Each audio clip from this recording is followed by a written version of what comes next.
Good afternoon, everyone. Thank you all for joining us today. My name is Nicole Soukup, and I am the supervisor of the Minnesota Artist Exhibition Program.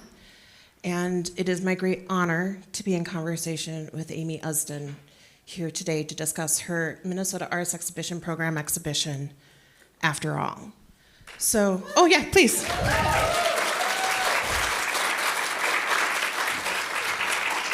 We're all for the applause here at MIA, so please, applause as you feel free to do so.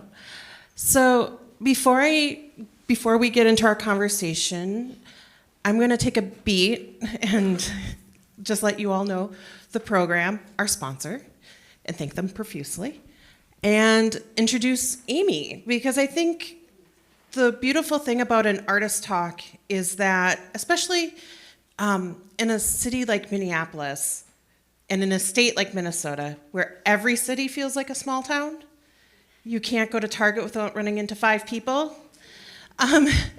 It's surprising we don't really know. Well, that was really thick Minnesota accent. We don't really know. We don't really know our neighbors until we need to know our neighbors. And today's topic feels incredibly timely. And so we'll be discussing empathy, caregiving, and compassion through the lens of Amy and your beautiful work. So without further ado, I'm gonna introduce the program. Like I said, our conversation will be about 45 minutes. And then instead of having a Q&A here, today is the last day for Amy's exhibition, so we encourage you to join us in the US Bank Gallery, which is just if you leave here and you go through the courtyard and you hang a left down the hallway, we're just down the hallway. And I encourage you guys to come and see the show one last time because today is the last day. So, without further ado, the Minnesota Artist Exhibition Program is a program at MIA dedicated for exhibiting and supporting artists. Amy's exhibition is the last exhibition in our 50th year. Yeah. Founded in 1975, the MAEP has supported more than 3,000 artists through 200 programs. Today, artists receive $13,500 and an exhibition in the US Bank Gallery. All of our exhibitions and programs are supported by or chosen by a panel of local artists. So it's peers selecting peers. It is a hallmark exhibition within the state, but also nationally. And no one epitomizes that better than Amy, who, upon finding out she received the MAEP, received not only the Jerome J. Hill Award and the Jerome Emerging, which is currently on view at MCAD.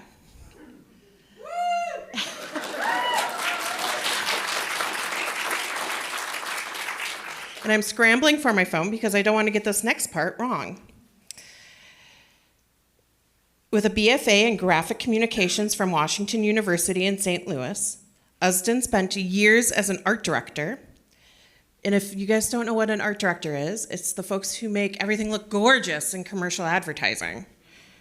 Before starting her studio practice in 2018. She's exhibited widely, including prestigious surveys that represent the diversity and breadth of contemporary craft and fiber art.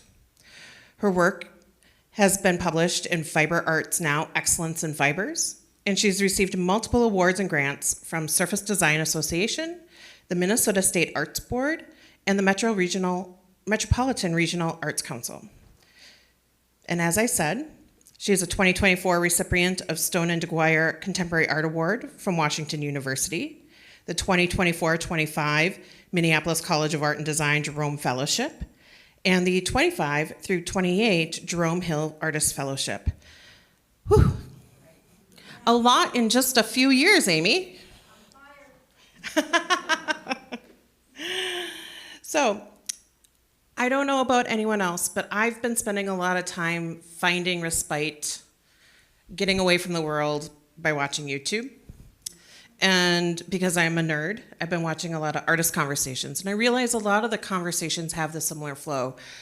You were born, you became an artist, you struggled for a few years before you found international fame. No, wait, is that not how that goes? And then you talk about your art. And so today, Amy, I'm wondering, can we switch it up a little bit? Can we talk? Oh, We can. there we go. Let's maybe start with the exhibition. Amy, why don't you tell me a little bit more about After All? Well, first, I'm going to just briefly say what I do, which is I weave physical and psychological landscapes, sometimes on the loom, but usually onto worn, discarded nets. It's a fishing net, the green one on the short back wall there, and horsefly nets, which are the 3 suspended pieces. Infusing these obsolete tools of trade with new threads and new narratives kind of weaves past to present, and the ragged characteristics speak to they kind of suggest a vulnerability which speaks to our vulnerabilities and complexities, kind of our shared humanity. And these nets have been through a lot. They have lived very hard lives, and I think because of that, they come across as empathic objects that are able to hold stories, and that's essentially what this exhibition is. It's a series of stories. I think that's a really good point to maybe ask. So as I noted, the exhibitions are chosen by peers, and so we do what's called an RFP, or request for proposals, or in the art world, it's called an open call. And so, Amy, did you come up with this concept specifically for the MAEP, or had this idea kind of been lingering for a long time? Can you kind of tell us about the evolution of this body of work a little bit? Well, it's kind of 3 connected bodies of work, and the idea for the theme After All really came from the first room, if we can turn it. This is the first story. It's the story of Dead Horse Bay, and it's really a story about care. I'll try to say this succinctly. In the late 1800s, there were a lot of overworked horses on the streets of New York, so a lot of carcasses that needed to be dealt with. And so they set up these rendering plants on an island that was just off the coast. And they would make their fertilizer or glue or whatever it is they did, and then they would chop up the horse bones and throw them in the water, thus the name Dead Horse Bay. So with the advent of cars, those plants all closed, and in the name of urban renewal, the city decided to connect the island to the mainland, and they were going to do that in part through landfill. And this landfill, in the name of urban renewal, it came about from bulldozing entire neighborhoods of mostly immigrant populations who didn't have the time or means to move their households.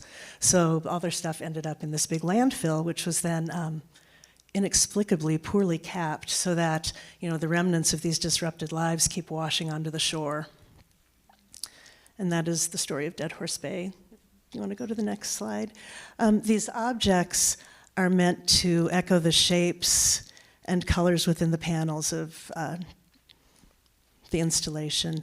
And they just kind of represent they give dimension to the fragments of the people's lives that were part of the story. And I was a dead horse years ago, and it was kind of a profound experience, just by the grace of a zip code that I wasn't walking over my grandparents' belongings. They were immigrants in New York at the time. So the beach is closed. In the last couple of years, they found some radioactive markers or something. But before that, people would scour the beach for these funky little treasures, and maybe they didn't know the history of the place. And so without knowing the history, you'd just look at these and think, okay, those are woven panels. So I kind of have 2 points with this. One is that it's easy to gloss over histories, which is never good, and also the recognition that the past resurfaces, so actions have consequences. And in part, that's what led to the title of the show. After all is said and done, what we leave behind or what we're left with is what is.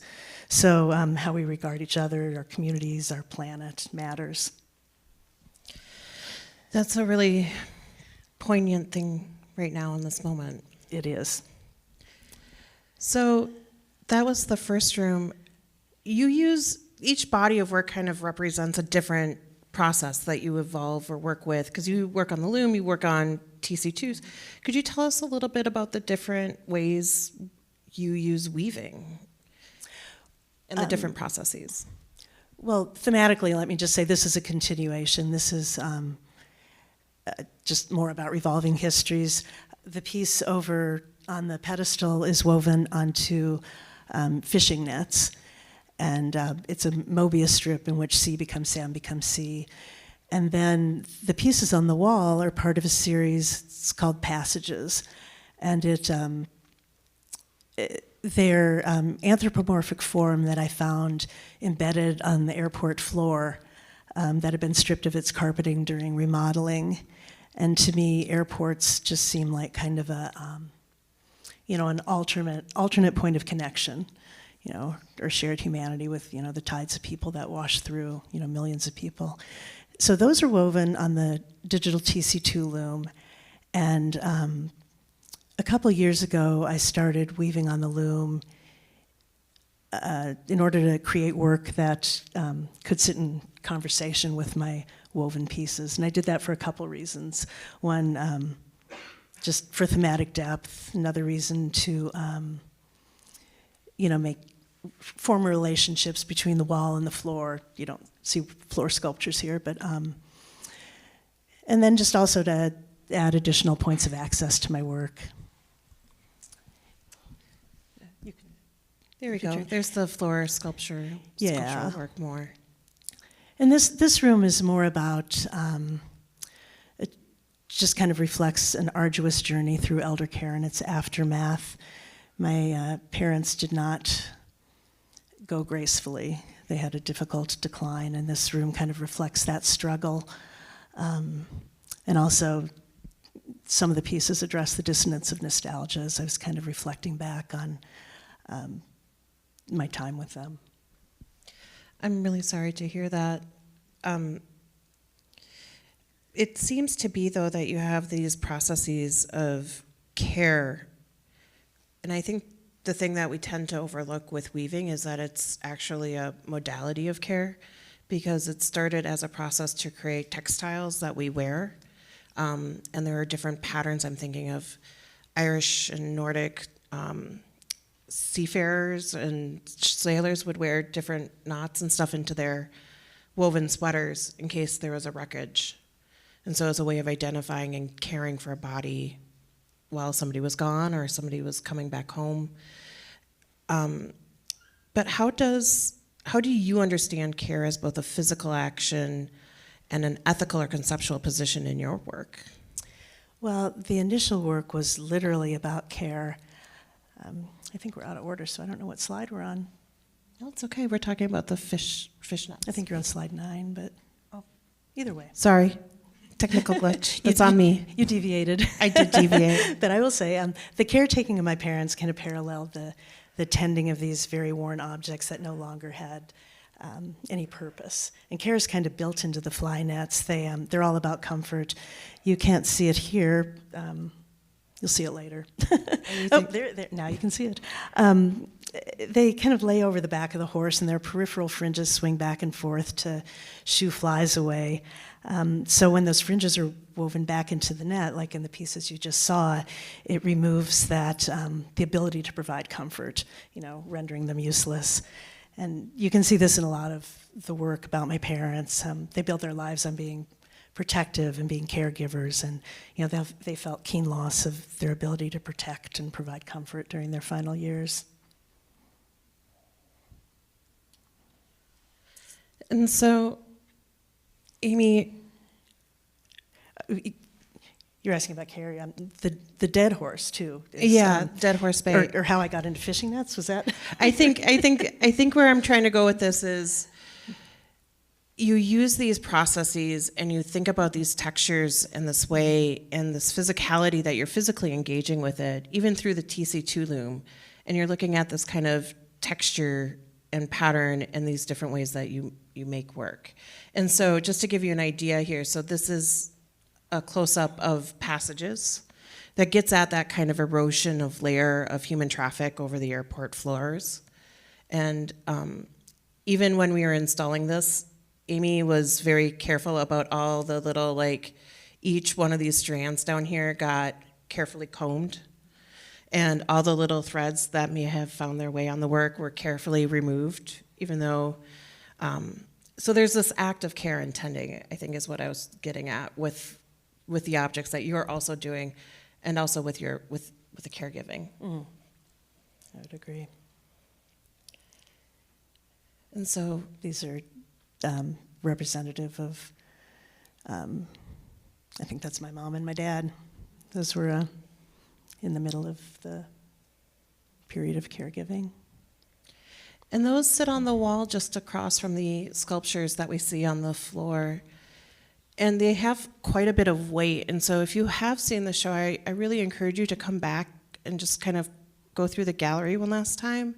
Because even the way that you've hung these, I mean, require a bit of heft. I mean, these are really long 4 to 6 inch nails that Amy's using that get hammered into the wall and carefully placed, and then Amy carefully placed the sculptures on them. And each one has kind of a movement and sometimes fought Amy, which I love about textiles. Textiles have a life unto their own. And Amy, do you want to talk about the way that you respond to these fibers and things in your work a little bit, or do you want to, or even like say here? This is a different. Well, no, if you go back to that, that's a different kind of care. That's a close-up of Picnic at Dead Horse Bay, and during so I'm deeply attached to the horsefly nets, but during the pandemic, I kind of turned to the fishing nets. Despite the isolation, I actually, it kind of got me out of my own personal grief, even though I was still, in the middle of elder care, and started thinking about the collective mourning that was, going on all over the world. And that's when I first engaged the fishing nets. Even though I am more attached to the horsefly nets, these seem to really have more of a clear connection to that idea of shared humanity. These nets are very similar to the ones that have been made and mended since the beginning of fishing, for thousands and thousands of years. So they, really have an ability to tie us to our past. And I think, Dead Horse Bay is a story about a history, but essentially, it is a story about care or lack of care. Yeah. And I'm going to deviate a little bit, but I think it ties into this next slide. Okay. But not really, because we talked about this. Okay. I told Amy I would give her a heads up if I deviated. And that was it. That was it. So, Amy, so much of your work in this show is also about place. Yes. It's tied to a physical place, such as Dead Horse Bay here, but also maybe was made while on residency or inspired by travel. So for those who don't know, I'm going to use I rarely use a laser, so please forgive me if I'm not coordinated. But this is the newest work in the show.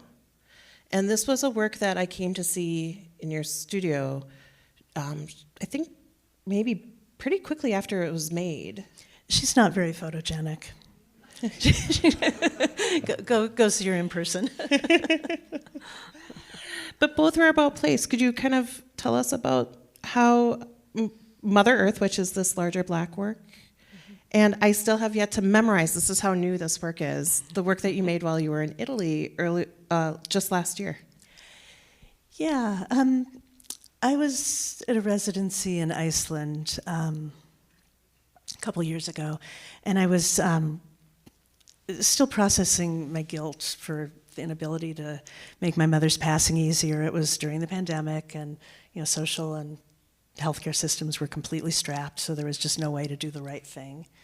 And that was just always on my mind. So when I was in Iceland, we were walking over the lava fields, and I started thinking about how physical and psychological landscapes coalesce.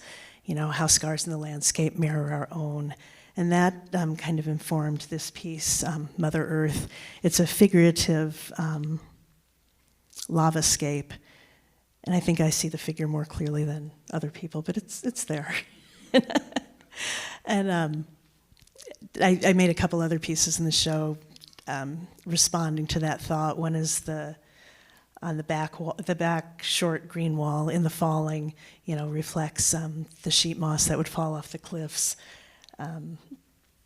burdened by the weight of gravity and water. And then clearly I'm still thinking about it because this piece, it was woven in Italy, but it was from a residency in Door County. I was on Lake Michigan, and we had actually, my parents had just died a few weeks before the residency started, and we had released some of their ashes into the lakes. My mom was very fond of Green Bay. And the next day, we were walking along the beach and we saw all this silt that had washed up, and it kind of, to me, had an anthropomorphic shape. And I just kind of thought it was my mother saying hi. So that's the story of these two.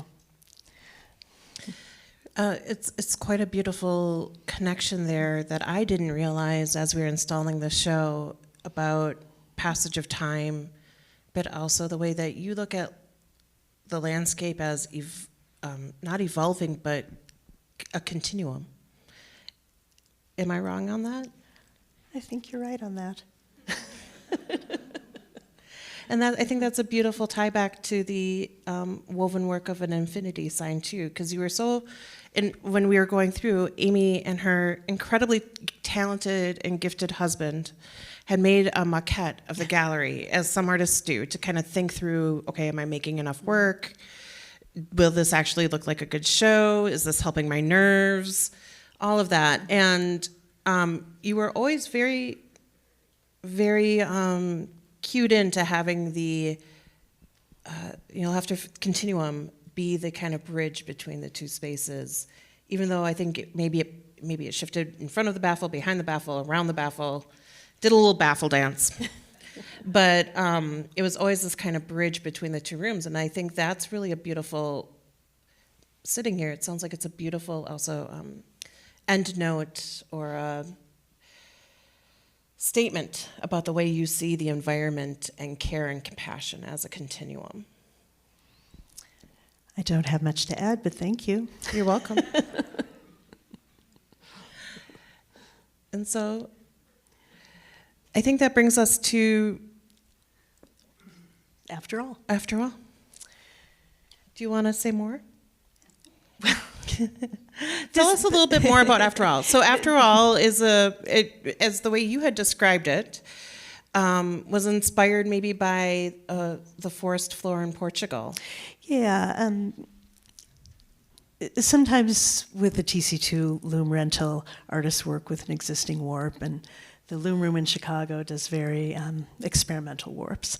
And so they'd put on this beautiful silk that the colors are prettier in the gallery. But it just seemed to be in my palette, but then it had these two really harsh white stripes going down the center, and I'm a very low contrast person, and I thought, well, what am I going to do with that?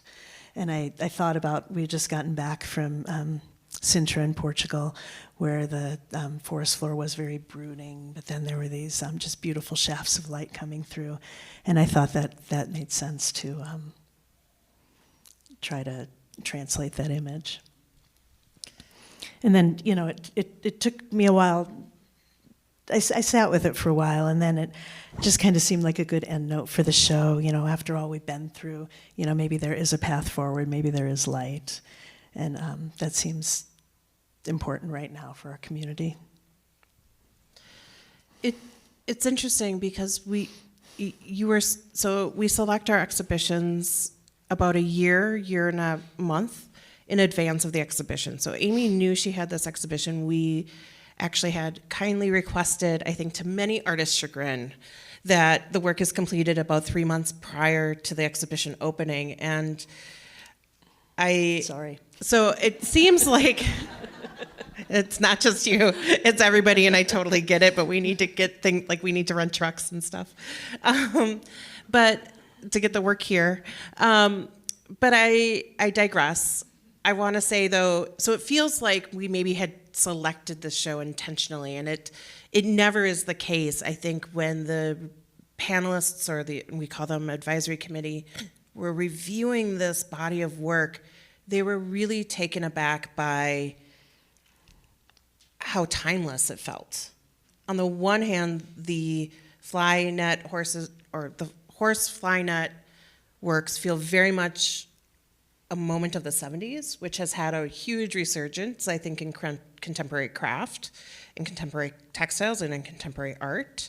This notion of decoration and pattern movement in LA, the 1970s, artists internationally kind of working with textiles.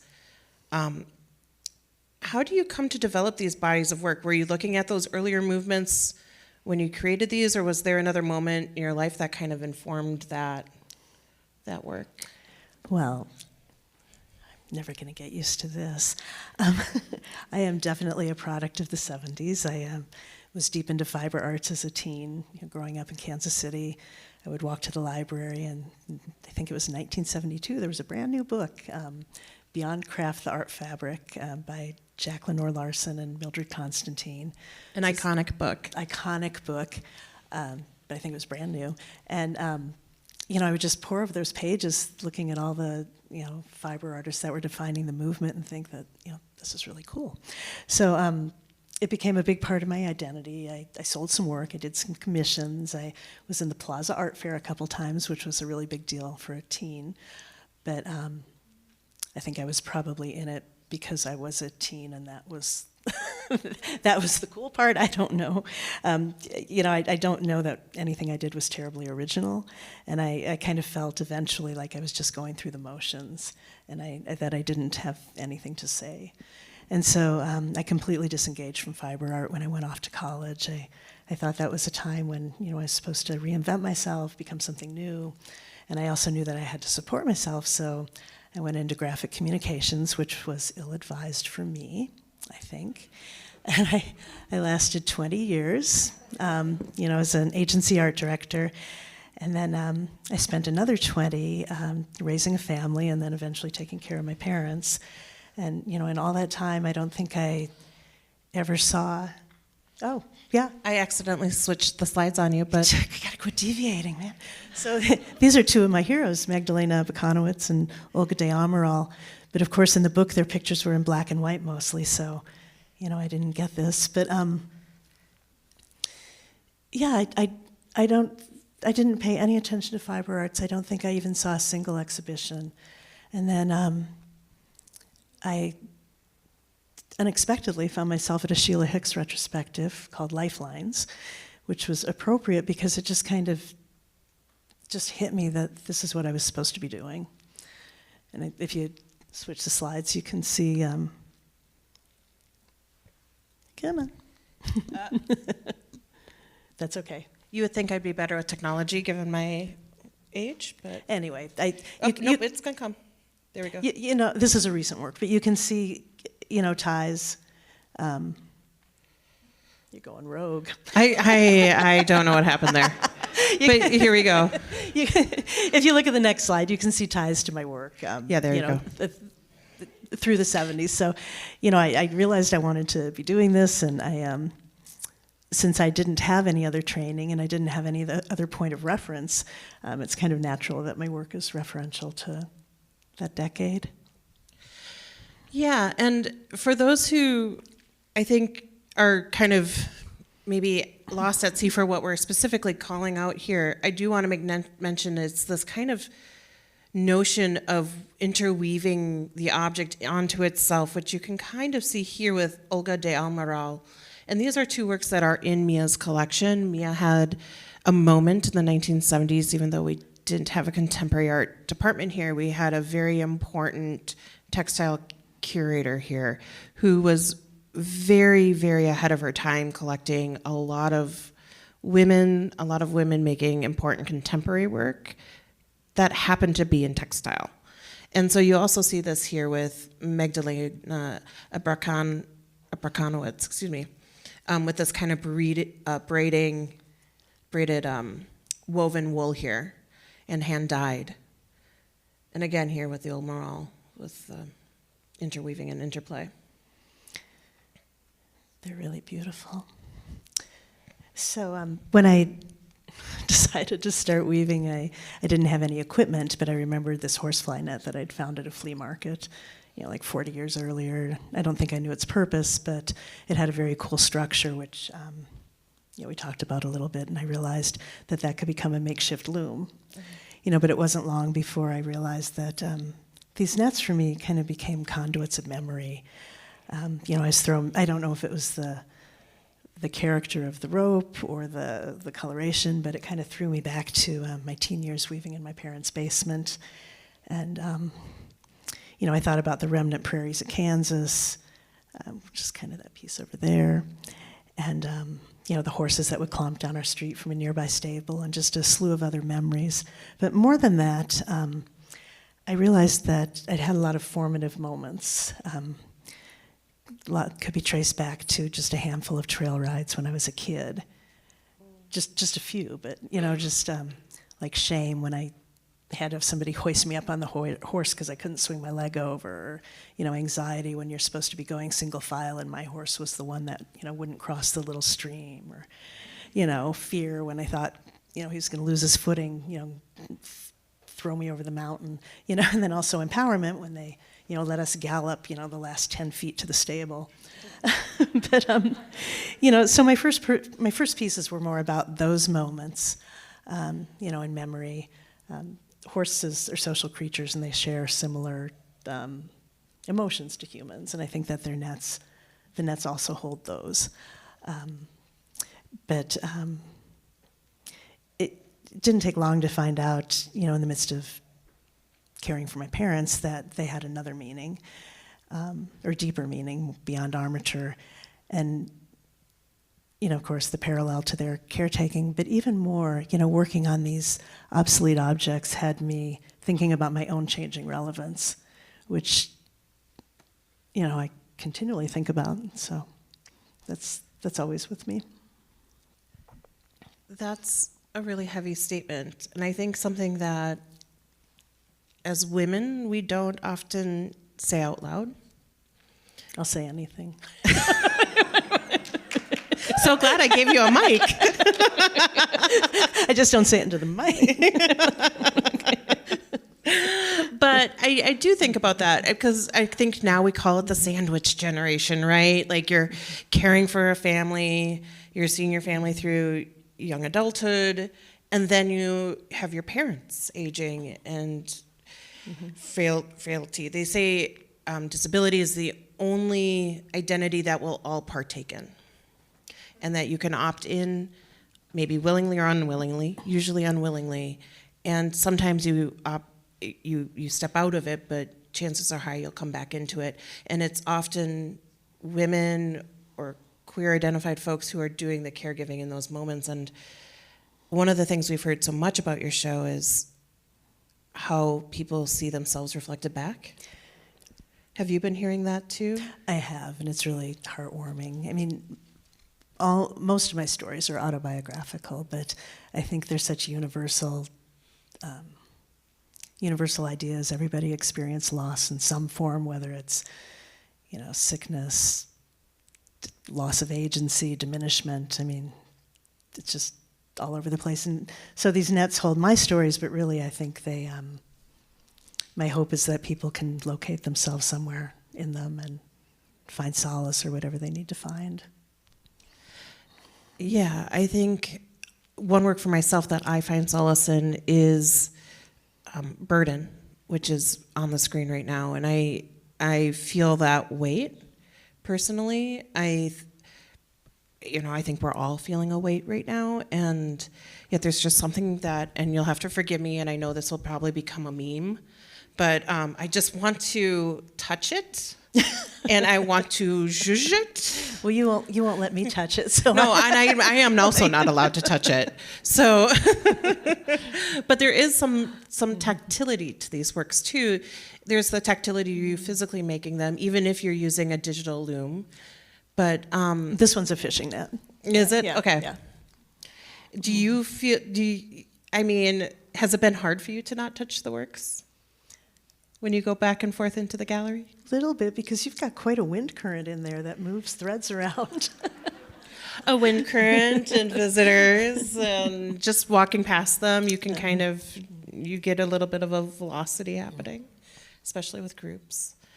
But, so, Amy, that kind of brings me to this moment where I have a few rapid fire questions. Is that okay with you? It is okay with me. That's great. So, what do you hope audiences carry with them after encountering your work? Well, we kind of just talked about that. I just hope that, they mean something specific to me, but I do think that they represent more universal thought or universal feeling, and hopefully people can get what they need out of them. And we've been hearing so much about that from visitor feedback about how much the show has meant to them in this moment. And so I definitely think that is echoing. So much of the work was developed while on residency and traveling. Is there one country or residency that you're currently coveting right now? Well, that would be this. This is from Iceland. And, definitely Iceland. There's just something about, standing on a beach where the wind is so strong that you don't know if you'll be able to stay upright, or standing on the edge of a waterfall, or, disappearing into a cloud of fog, or, finding a little speck of a leaf in glacial ice that's, hundreds or thousands of years old, or, walking by a cliff and seeing just sheets of moss just like hanging like loose skin. It's really something to feel so small in such a primordial space. It's very exhilarating.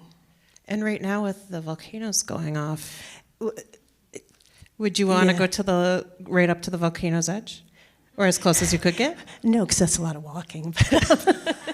No, but they do have an expression. I asked them about this because right when we were leaving, I think it was the first of this series of volcanic activity. They always have something, and they explained they have this expression: "It'll all work out," and that's a cultural mindset of like calm resilience in the face of unexpected, the unexpected, and it's not resignation, but it's a way of moving forward, and that is one thing that I meant to bring back with me, and I didn't, so I could use that. I think that's one thing that when we all go to residency or we travel, we want to bring back with us, and I think it lasts about 48 hours until you check your inbox. Yeah. But I understand that. And I think one thing that your work also conveys is this continuum of the land, and Iceland, I think, is this perfect moment for that, because it's literally where the world is tearing into two. It's where the North Atlantic plate meets the European plate, Northern European plate, or the Atlantic plate. And literally there are spots in Iceland, if you haven't been, or Iceland wasn't on your radar before, where you can dive down and you can see two continental plates tearing apart or conjoining. And it is why there is so much of volcanic activity there, but the moss is literally converting that volcanic rock then into soil. And so it's also a highly fertile, small but growing country, an island. So yeah, okay. Iceland it is? Iceland. Do you have a textile idol? Or is there someone's work that you're really enjoying right now? Next slide. The thing about idols is you can have a lot of idols, but I will pick Olga de Amaral. I saw her show in Paris, and it was more monumental than anything I could have imagined. And I think part of that is, that big book I was talking about, Beyond Craft. Everything was kind of grainy, black and white, and maybe there were a few color pictures, but they were, on matte stock, and to see this in all its vivid glory. This picture does not do it justice. It was just such a phenomenal experience. And the other thing is, her longevity. She's been doing this for over 60 years, and I don't know if there's, any younger artists out in the audience who will be able to say, that they worked for 60 years, but that would put me at like 120, so that's not It's not me. Well, not with that attitude. Or today's technology, but I tease. Fair enough. Good point. So, is there an object or artwork that brings you joy, or either your own or created by someone else? Well, I obviously get satisfaction from my work, or I wouldn't do it. But Nicole Havekost, I think, is just the most remarkable sculptor. Her current work is just really moves me, but I do think about her ladies. I first saw them at a time when I really needed them. My mother wasn't doing well. I was walking through. Mia just happened upon them, and they just provided such comfort. I really want to be in their friend group. For those who don't know Nicole Havekost, she was an MAEP artist as well. She's based out of Rochester, Minnesota, originally from Tennessee, I believe. And these sculptures here this one's approximately 6 feet tall. This one is about just 5'6". This one here is 10, 12 feet tall. Yeah. So this exhibition here was from 2021. You'll notice the dates here. Nikki's show was impacted by the pandemic, so we opened and closed a couple of times, and we were installing the show, and her work is also, I think, has this very overt notion of caregiving for the body, but also about aging. In terms of Nikki's work, it's about the aging in this body of work, Chthonic. It's about women's aging bodies. I really saw my mother in the little sad lady. I don't know if she's sad, but the one laying on the floor, and then I think caretaking kind of aged me, and now I see myself in all of them. I think that was her point. I think that caregiving, we give so much of ourselves that we don't give back to ourselves. There was a really, not to bring everybody down, but there is an interesting fact that came up with actually a recent, I think maybe it was for the Super Bowl or something like that, but an advertisement, or maybe it was the British Era Awards, where most mothers actually don't get their own Christmas presents. They have to purchase them for themselves, and they have to wrap them for themselves. That's terrible. Yes. But I think it speaks to this notion of women and vitality, and the notion of caregiving and the centripetal force that we have within not only but within all kind of care structure centers, or whether it's a family, and a nuclear family or a chosen family, that it tends to be certain people that go unnoticed within that caregiving. And I think what is so poignant about Nikki's work, but also your own, is that it centers that caregiving in a very, puts it on center stage. Yeah, I think we have a lot of the same ideas, just different translation, and her work is just wonderful. And I should also say her work also borders the grotesque.